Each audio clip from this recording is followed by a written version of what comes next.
Welcome back to the deep dive. Today we're tackling something really important: how to lose fat intelligently.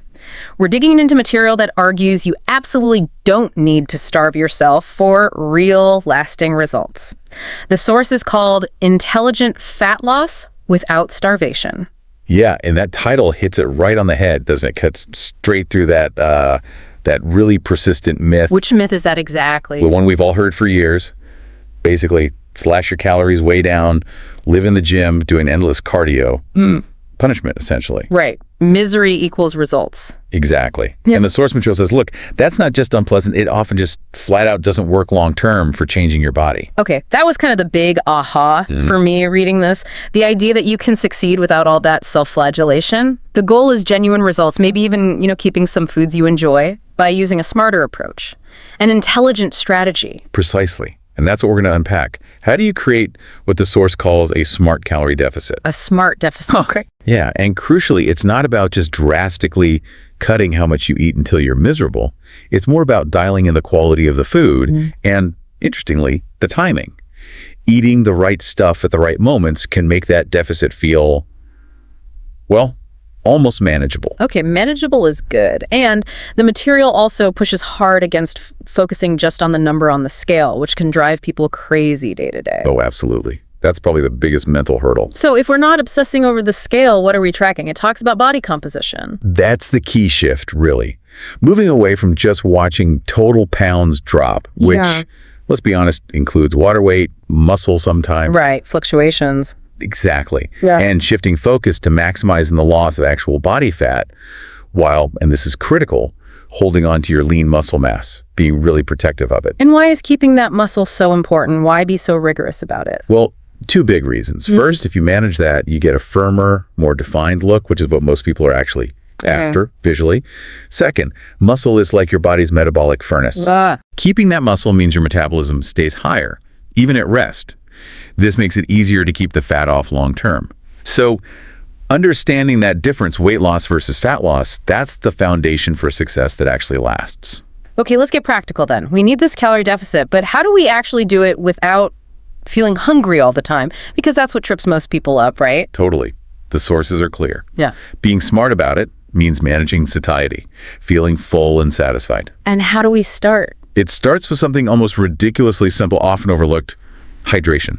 Just staying properly hydrated through the day. Really? Water. Yeah, it sounds basic, but your body is surprisingly bad at telling the difference between thirst and hunger signals. Huh. Okay, I can see that. So staying hydrated is step one. And they offer this super easy habit change. Drink a full glass of water before you eat anything, before each meal. A pre-meal glass of water. Why does that work? Well, it's partly mechanical. It takes up physical space in your stomach, gives you that initial feeling of fullness.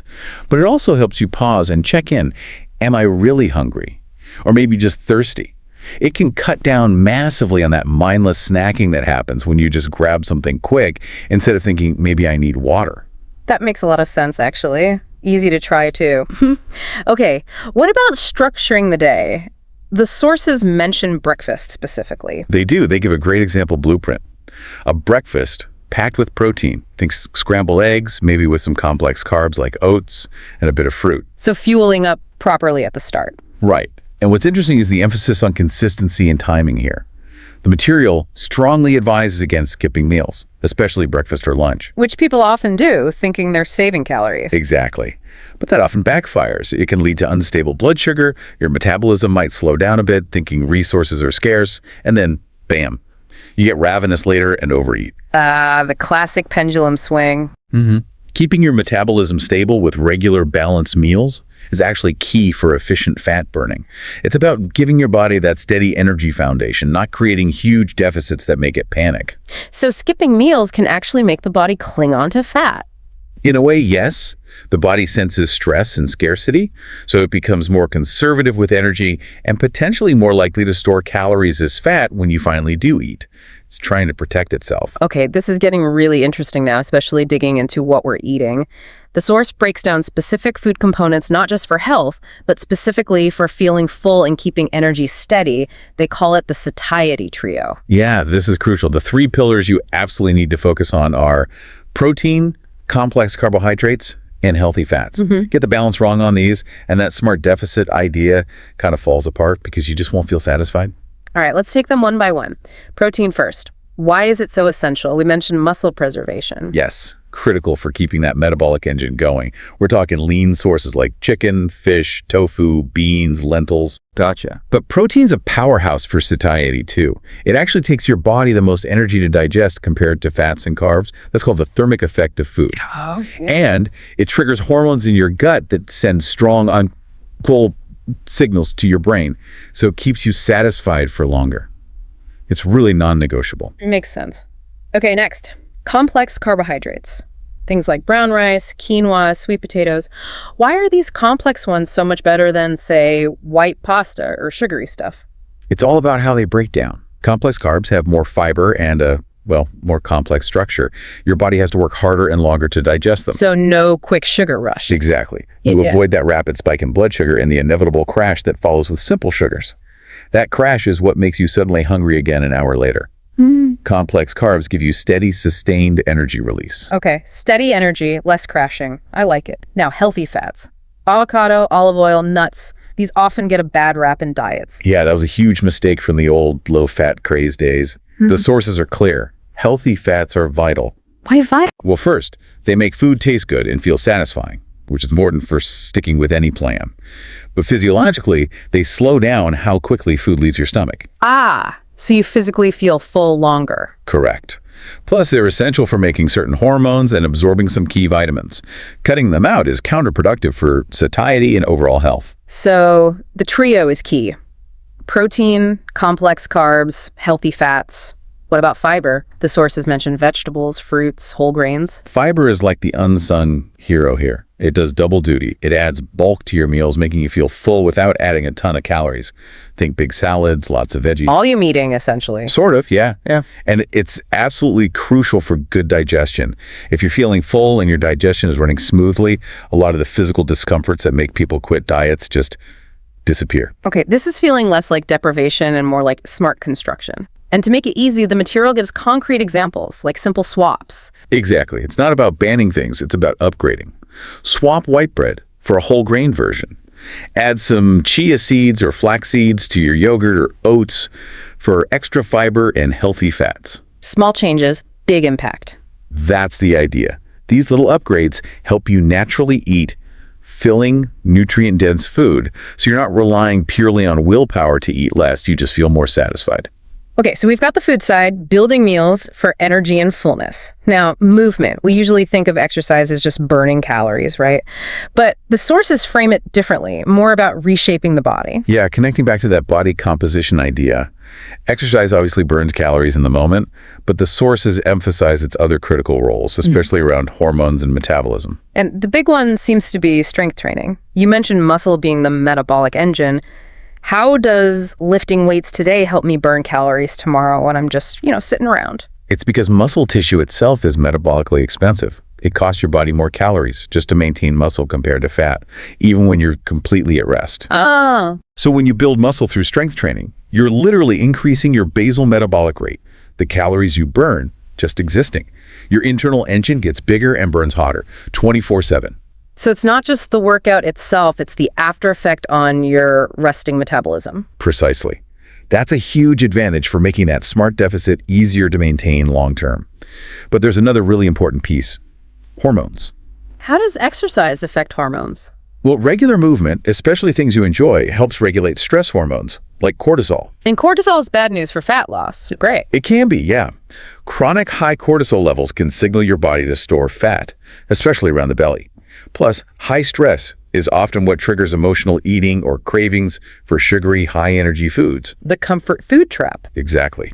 So consistent exercise acts as a powerful stress management tool, which indirectly helps prevent those diet-derailing moments caused by stress. This really shifts the focus. It sounds like consistency and finding something you actually like doing is more important than killing yourself with a super intense workouts you hate. Absolutely.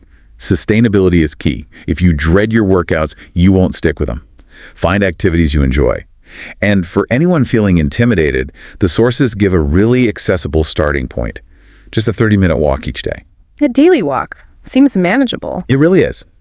And that simple commitment can make a noticeable difference in managing stress, improving mood, and supporting your overall progress without feeling overwhelming. Okay, we've covered smart eating, the role of exercise beyond just calorie burn. So how does this all come together for the individual listener? The material really emphasizes that a personalized plan isn't a bonus, it's essential. Yeah, and that brings up a key question. Why is customization so critical? Good question. Why? Because we're all different. Our metabolisms respond differently, our daily routines, stress levels, food preferences, even our dieting history. It all plays a role. Trying to jam everyone into the same generic diet plan is often why people fail and feel like they've sacrificed for nothing. That makes sense. The source mentioned how someone with a history of crash dieting might need a different approach. Absolutely. Their metabolism might be more adaptive or downregulated. So customization means tailoring the deficit, the protein levels, maybe even the meal timing, to that person's specific history and needs. Someone recovering from chronic dieting might need a more moderate deficit initially, with extra focus on protein to protect the muscle they have left. Which naturally leads to the idea of getting some help. The sources talk about the role of professionals. Right. An expert team can really accelerate results and help you sidestep those individual pitfalls. Like a nutritionist. Yeah, a nutritionist is key for dialing in that satiety trio: protein, fiber, carbs, making sure the balance is right for your body, your activity level, your goals. They build the eating plan that fits your actual life, not some theoretical ideal. And then a trainer, what's their specific role in this intelligent approach? A good trainer helps optimize the movement side. They make sure you're getting the most out of strength training to build that metabolism and reshape your body, rather than just doing endless cardio that might even increase stress. So they prevent you from making mistakes, like doing too much high-intensity stuff that raises cortisol. Exactly. Many people accidentally sabotage their efforts with the wrong kind of exercise. A trainer guides you towards sustainable routines that build muscle effectively and help manage, not increase, stress. They tailor it. Okay, let's pull this all together. To recap the main pillars from this deep dive. We're aiming for a smart calorie deficit. We achieve that mainly by maximizing how full and satisfied we feel, focusing on that trio of protein, fiber, and healthy fats. And we support all this with consistent movement we actually enjoy, especially adding strength training to boost our metabolism. And if you put those pieces together, you can start to visualize the outcome the material describes. Maybe dropping significant weight, say 20 pounds or more, but without the constant hunger, without overly complicated rules. You start seeing your clothes fit better, feeling your energy levels rise day by day. That's the result of strategy, not just suffering. Right, intelligent strategy. Okay, so that leads perfectly into our final thought for you to consider today. The sources really hammer home that success kicks off with action, actually implementing what works, instead of getting stuck analyzing forever or jumping between painful random diets. Yeah, stop chasing shiny objects and focus on fundamentals. Exactly. So here's the question. What if you focus solely on one foundational shift we talked about, like mastering portion control simply through consistent hydration, making sure you're drinking enough water overall, and specifically having that glass before every single meal? How might that single, simple action be the most effective first step to kickstart your results without feeling totally overwhelmed? It's a low-barrier way to immediately start leveraging that satiety principle we discussed. Right. It lets you begin that intelligent deficit journey today, right now, with something manageable but powerful. Give that some thought.